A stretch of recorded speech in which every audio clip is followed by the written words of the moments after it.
Go. Oui, merci, Monsieur le Président. Les ministres ont utilisé la semaine dernière dans leurs éléments de langage le fait que nous avions encore dans notre pays un haut niveau de prise en charge des dépenses de santé et une diminution du reste à charge pour les ménages. Il y a deux chiffres qui contredisent ces affirmations-là. Le premier, vous le connaissez bien, c'est le baromètre d'Europe Assistance qui nous indique que 30% des Français disent avoir renoncé ou reporté leurs soins médicaux en raison de difficultés financières. Mais ce qui est intéressant dans ce baromètre, c'est qu'il est fait chaque année. Et il y a 2 ans, c'était seulement 11% des Français qui renonçaient, qui reportaient leurs soins. Aujourd'hui, on est à 30% et je trouve que c'est un chiffre très alarmiste et c'est un des taux les plus élevés en Europe. Le deuxième chiffre qui le contredit, c'est ce que dit l'UFC Que Choisir sur l'évolution du coût des dépenses de santé pour les Français, le reste à charge, ce que coûtent les dépenses de santé chaque année, qui montre bien qu'entre 2005 et 2010, ces coûts ont évolué 2 fois plus vite que l'évolution des revenus et que ces coûts sont passés de 571 € en 2005 à 665 € en 2010. Et donc, et ma question porte là-dessus, la décision aujourd'hui de taxer à nouveau et de doubler la taxation sur les contrats responsables et solidaires des complémentaires santé, forcément va fragiliser et dégrader encore un peu plus l'accès de tous les Français aux soins, puisque non seulement ces 2 milliards de plus de ponctions supplémentaires vont peser sur le porte-monnaie des Français, sur leur pouvoir d'achat, mais surtout ils vont aboutir à ce que de nombreux Français, il y en a déjà 4 ou 5 millions aujourd'hui qui ne sont pas affiliés à une complémentaire santé, vont se désaffilier et vont quitter le complémentaire santé. Et donc on va aboutir finalement à une moins bonne prise en charge des dépenses de santé.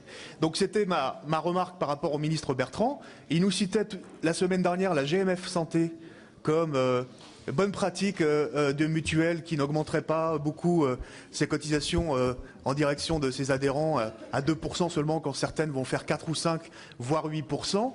Je voudrais simplement indiquer au ministre que la GMF Santé, c'est la complémentaire santé, c'est 0,3% de son activité. Et je crois que ça doit être 20 000 adhérents en tout et pour tout en France. Donc là, on n'est pas du tout, on peut pas du tout comparer avec, je dirais, les grandes mutuelles aujourd'hui qui prennent en charge les complémentaires santé et qui ne sont pas assis sur un tas d'or ou sur des réserves financières importantes. Ça représente 300, 400 € par usager et ça correspond au coût d'une prothèse dentaire. Donc on ne peut pas aujourd'hui les montrer du doigt de ce côté-là.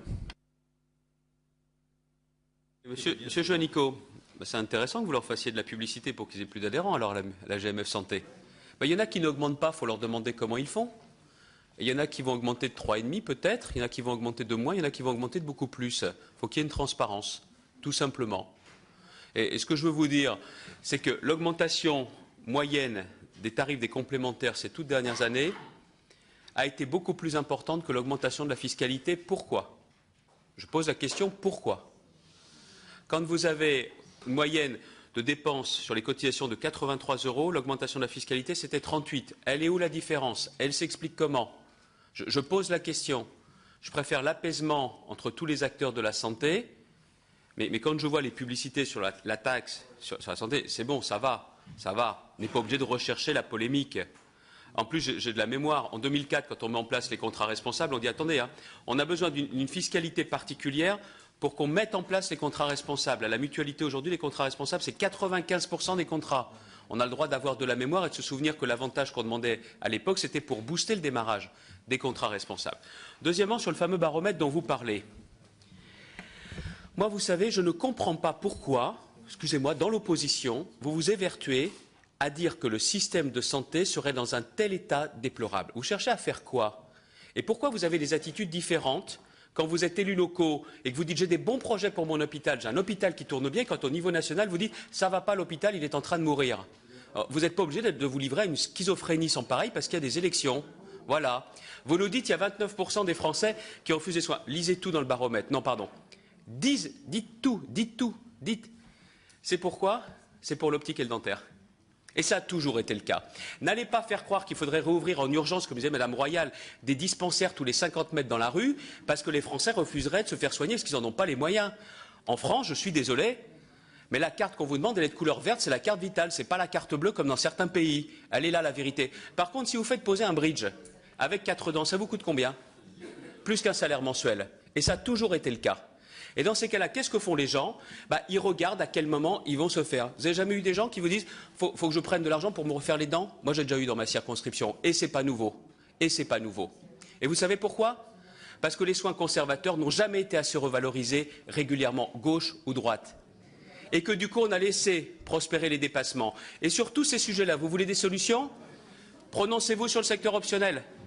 Évitez que les dépassements soient la seule charge des patients. Donc ça ne sert à rien de dire en permanence « ça va pas, ça va mal ». Moi, je n'ai pas des lunettes pour dire que tout va bien. Mais mettez pas des lunettes pour dire que tout va mal, ce n'est pas la réalité du système de santé. Parce qu'il y a un jour ou l'autre, personne n'est pressé, certainement pas les Français. Vous aurez à gérer. Vous aurez bien du mal à dire que du jour au lendemain, par un coup de baguette magique, parce que vous êtes là, les choses vont mieux. La santé, c'est trop sérieux pour qu'on fasse de la démagogie avec ce sujet-là. Voilà. Regardez-moi comme un miroir. Regardez-moi comme un miroir. Regardez justement l'image. Et Monsieur Juanico, je vous pose une question. Je l'ai posée hier dans l'hémicycle. Je vous la repose. Je vous la repose. Citez-moi un seul pays où vous préféreriez, vous et votre famille, vous faire soigner plutôt qu'en France. Un seul. Eh bien, je pense que je peux attendre des heures et des heures. Vous le trouvez. Dernier point. Vous voulez limiter la charge. Associez-vous aux démarches du président Méhaignerie pour dire justement aux représentants des complémentaires santé, pour leur dire, vous avez aussi la possibilité de ne pas répercuter cette augmentation sur vos adhérents. Joignez-vous à ces efforts, ils vont dans l'intérêt des Français.